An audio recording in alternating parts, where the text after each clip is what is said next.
শ্রী শ্রী রাধাবল্লভজিউর মন্দির।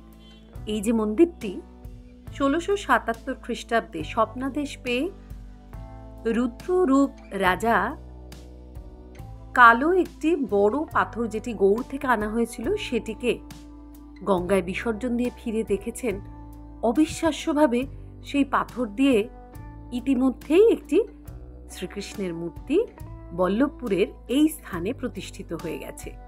আর শুধু এই মূর্তিটি নয়, এর পাশাপাশি খড়দায় শ্যামসুন্দর এবং শৈবনে নন্দদুলাল রূপে ওই পাথর থেকে আরও দুটি মূর্তি তৈরি হয়েছে।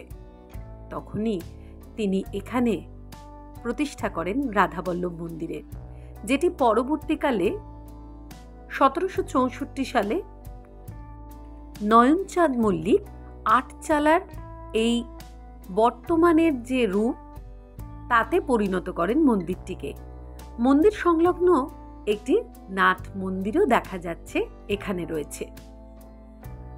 কয়েকদিন আগে পারিবারিক এক মিলন উৎসবে আমরা সবাই হাজির হয়েছিলাম রাধাবল্লভজির এই মন্দিরে। আসলে আমার নতুন খুড়শাশুড়ি এবং খুড়শ্বশুর তাদের পুত্র এবং পুত্রবধূর অনেক দিন বাদে বাড়ি ফেরাকে কেন্দ্র করে ঠাকুরের কাছে একটি মানত রেখেছিলেন এবং সেই উপলক্ষেই একটি পুনর্মিলন উৎসবের আয়োজন করেছিলেন। পুনর্মিলন বলার কারণ, এইরকম এক একটা অনুষ্ঠানের আয়োজন না করলে পরিবারের সব সদস্য একত্রিত হব কি করে? সেই একত্রিত হওয়ার সুবাদে অনেক দিন বাদে চোখ ভরে দেখতে পেলাম শ্রী শ্রী রাধাবল্লভজিউ এবং রাধা রানীকে। মন থেকে অনেক প্রণাম জানালাম এবং প্রার্থনা করলাম অস্থির এই পৃথিবীতে যাতে একটু শান্তি নেমে আসে। সবাই মিলে অনেকক্ষণ ধরে কিন্তু আমরা পরিবারের যারা সদস্য অনেক ছবি তুলেছি, তার মধ্যে বেশিরভাগটাই অবশ্য আমাদের জায়েদের। চুটিয়ে গল্প আড্ডা তো হয়েছে, আর সেই সঙ্গে হয়েছে ভুরি ভোজের আয়োজনে যোগদান। মানে যেখানে আড্ডা, গল্প, হাসি ঠাট্টা থাকবে, সেখানে ডান হাতের কাজ থাকবে না, এটা তো হতেই পারে না। আর তাই জমিয়ে রাধাবল্লভজির প্রসাদও কিন্তু আমরা সবাই খুব তৃপ্তি করে গ্রহণ করেছিলাম। কি ছিল না সেই প্রসাদে! খিচুড়ি, অন্নভোগ, বেগুনি, আলুর দম, ধোকার ডালনা, ছানার তরকারি, হরেক রকমের মিষ্টি, তার মধ্যে রাধাবল্লভের প্রিয় মালপোয়াও ছিল। চেটে পুটে তো খেয়েছিলাম।